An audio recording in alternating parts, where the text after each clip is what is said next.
Hi guys, this is Danny Akash, and in this video I am going to explain how to use promises in JavaScript. So this video is basically the first video in the series that I am currently working on, where I am planning to explain some of the basic concepts in JavaScript in short videos. So if you like this video, make sure you hit like and subscribe so that you don't miss out on my future videos. Okay, let's get started. So right now I have a web page here, and the purpose of this web page is when I click on this load data button, it is going to load some JSON data from a remote server. And for that we will be using promises. So let me explore the code that I have. So this is my HTML file. In this HTML file, you can see I have a p tag. I also have a pre tag where I am going to display my code, and I have a button where when I click on this button, it will trigger the network request. So pre tag is a common HTML tag we use to print out text in a monospaced font. It's good for displaying source codes. Now, in my script.js file, I have two variables, $button and $data section, which basically holds reference to the button and the pre tag. Then in the button, I have added an event listener or click event. So when I click on this button, it will call this function. In this function, I am getting data from a function called getData. So right now, as you can see, this getData directly returns a JSON object, which is being printed on the HTML on my right. So instead of having to print the data directly, I am actually going to fetch the data from this remote URL, and I am going to print it on my HTML. So fetching data from a remote URL is actually an asynchronous task. An asynchronous task is basically a task that requires a little time to finish. So what JavaScript does is it will actually push it back in its JavaScript event loop so that it can continue execution of other critical tasks, which means while a network request is happening, the other user activities or critical JavaScript tasks will not be blocked. So let me write a fetch request here. So this is how we will fetch data from remote server. So this is a fetch operation, and let me also log that. So I'll do console.log fetch. Let me adjust the screen a bit. Let me run this code. Now when I click on load data, you can see it is actually printing out a type called promise, because the result of fetch is not a JSON data, it's basically a promise, which means the execution is happening somewhere. We have to add a callback at the end of this promise. So to achieve that, what I need to do is, after this fetch is done, I need to add a .then method. So this will resolve with the response from the server. So once fetch is done, it will automatically invoke the callback that I have provided here with the response from the remote server. So let me print out this response. It will probably be object. So let me run this. You can see it is printing out a response object. So this response object has some important details like response status code. For example, if it's a success, it should be returning 200. And if the response is done well, we can actually read data from this response object. So reading data, actually this is going to return a JSON data. So I'll have a JSON method. So at the end of this response.json method, it is going to return the JSON data from the remote server. Now when I click on load data again, let me refresh I have to run this code. Let me click on load, and you can see response.json is again returning another promise, which means to read that data, I have to write another then method. So I'll do a then, and finally I'll get the data.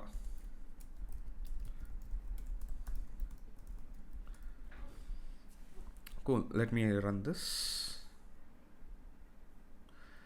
You can see I have finally retrieved the data from the promises. So right now I have two promises. First is the fetch request, which is returning a promise, and it will return a response object which contains all the response details like response headers, response status codes.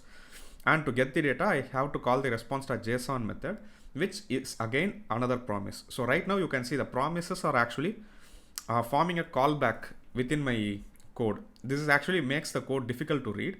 So to simplify it, what I'll do is, in this first then chain, I'll return the response.json method, which means this actually this block of code basically returns another promise. So at the end of this then chain, I'll add another then. So the first promise get resolved, it will go into this chain which returns another promise, which again goes into another then chain. And if something goes wrong within this then chain that I built one after another, I can add a catch at the end. So this will catch any errors that is happening within this asynchronous code, and I can just print that error to my console. Cool, let me run the code. It should basically print the data.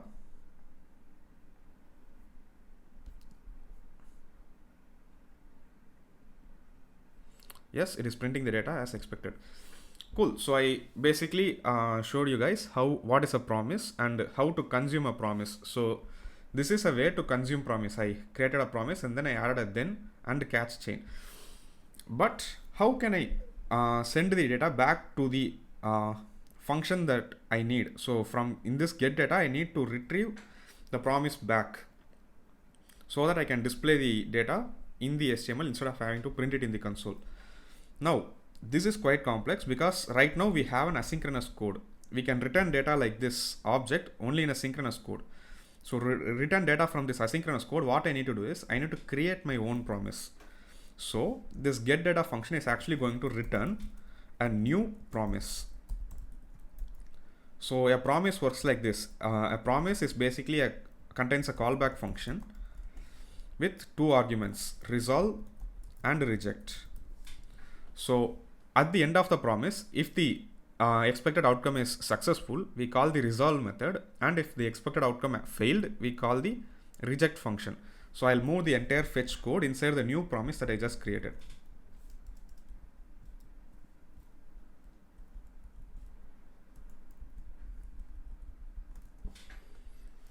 Cool, I have the promise inside the fetch method inside the new promise.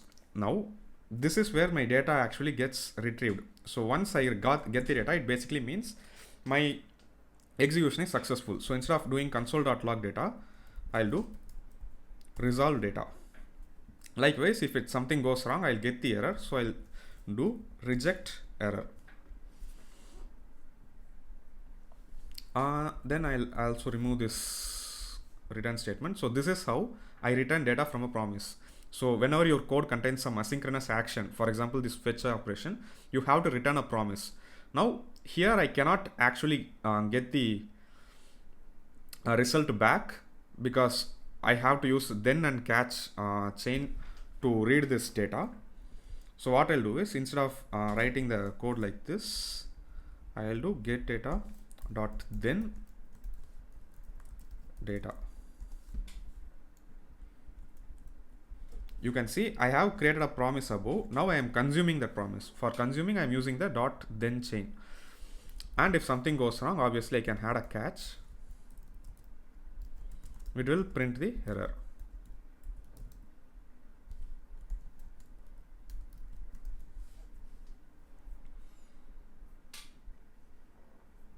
Now when I click on load data, you can see it is actually loaded the data from a remote server using promises, and I actually have added that data in my HTML. So promises were introduced in ES6. They are pretty useful, but many people didn't actually like writing a then and catch chain like this. So later down the line, we saw a new method for consuming promises called async await. So the whole point of async await is, instead of having to write then and catch, we can make mark a function as asynchronous, and then we can use the await keyword. So let me just comment out this then and catch block. Let me show you how to use async await. So this is the previous code. Right now I need to mark the function in which my asynchronous code going to run as async. In my case, it's the promise callback. So I have to mark this function async. Then fetch is going to return a promise, which means I can store the response and the result of the fetch variable, but this actually returns a promise. So whenever we return a promise, we can call the await keyword. So when I add await before fetch, the response object that I get will be directly returned to this variable, which means I can also get the data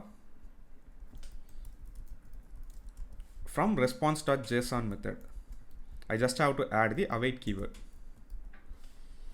Now I have the data back, and once everything is done, I can simply call resolve data. This actually makes the promise consumption much more easier, but creating the promise actually remains the same. It's just consuming the promise.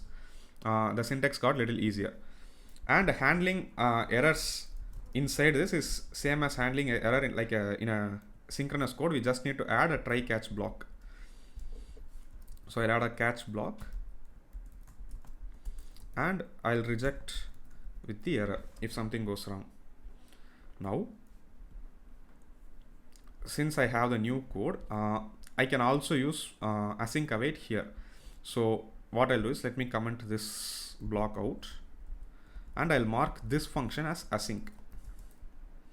Then I can get the data by awaiting on the get data method that I have above. So since it is returning a promise, I can write await here and it will return the data. So once the data is back, I can use data section.inner.html and I can append the data here. Let me run this code. And I click on load data. It provides the same output. So this is how you use promises in JavaScript.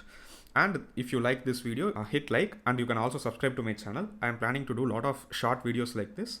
So catch you on the next video.